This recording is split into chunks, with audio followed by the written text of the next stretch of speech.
देखिए बेटा, next MCQ हमारा क्या लिखा हुआ है यहाँ पे, सम ऑफ 3 कॉन्जिक्यूटिव टर्म्स। आपकी बात हो रही है 3 कॉन्जिक्यूटिव टर्म्स की। आपके पास 3 कॉन्जिक्यूटिव टर्म्स हैं और वो एपी में है और उनका जो सम है वो 51 है। तो बेटा इसको लगाने के लिए अपन क्या करेंगे, सबसे पहले जब भी 3 कॉन्जिक्यूटिव टर्म्स होते हैं एपी में, तो आप वो एक चीज रट लीजिए कि कभी भी 3 टर्म्स अगर हमें एपी में कंसीडर करने हैं तो आप उनके ए माइनस डी, ए माइनस डी, ए और ए प्लस डी माना करें,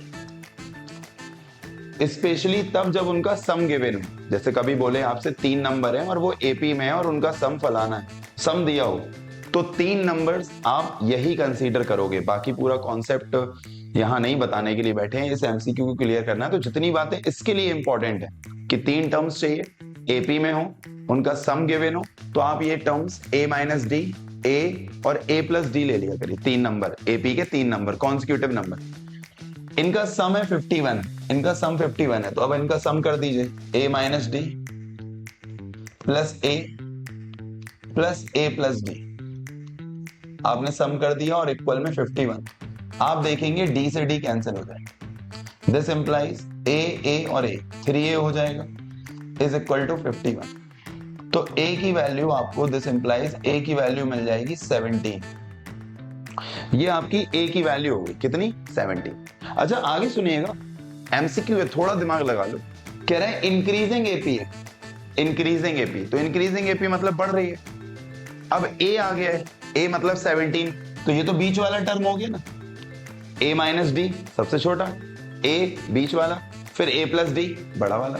तो अपन को सबसे बड़ा चाहिए। तो अब अगर थोड़ा दिमाग लगा लो, अपना सेंस ऑफ ह्यूमर यूज करो, तो 17 आया है बीच वाला टर्म, अगला जो होगा वो 17 से बड़ा होगा, जो तीसरा नंबर होगा, एक सबसे छोटा, एक मिडिल में, एक सबसे बड़ा। a आ गया है 17, यानी बीच वाला, जो 3 नंबर एपी में है उनमें जो बीच वाला नंबर है वो 17 होगा, तो उससे बड़ा तीसरा जो होगा वो उससे बड़ा होगा। 17 से बड़ा यहाँ कौन नजर आ रहा है, केवल 21। तो आंसर तो 21 हो गया। एमसीक्यू की अप्रोच होगी।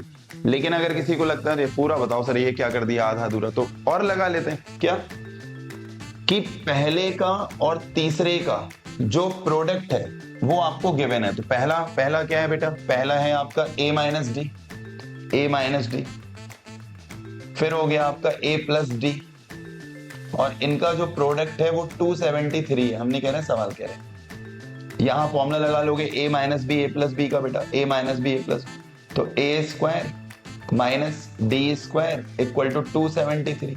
a के प्लेस पे वैल्यू पुट कर दोगे, a की वैल्यू, तो a की वैल्यू आपकी 17 रख दोगे, 17 का स्क्वायर बेटा 289, 273 को यहां ले आओगे माइनस 273 और इक्वल में डी स्क्वायर। तो डी स्क्वायर आपके पास आ चुका है, डी स्क्वायर जो है वो आएगा 16, तो डी आ जाएगा प्लस माइनस 4। लेकिन इस वर्ड पे नोटिस करो कि इंक्रीजिंग एपी है, यानी एपी बढ़ रही है, तो डी माइनस का नहीं होगा, डी प्लस का होगा। तो डी की वैल्यू क्या ले लोगे, 4, और डी की वैल्यू 4 लेके फिर ये सबसे बड़ा नंबर निकालोगे, a 17 और डी कितना 4, इन दोनों को जोड़ोगे, ऐड करोगे, तो आपको आंसर मिल जाएगा 21। बट इतने की नीड थी नहीं। अगर एमसीक्यू और थोड़ा दिमाग लगा लेते तो a निकालने के बाद ही आपको आंसर पता चल जाता। समझ में आ गया।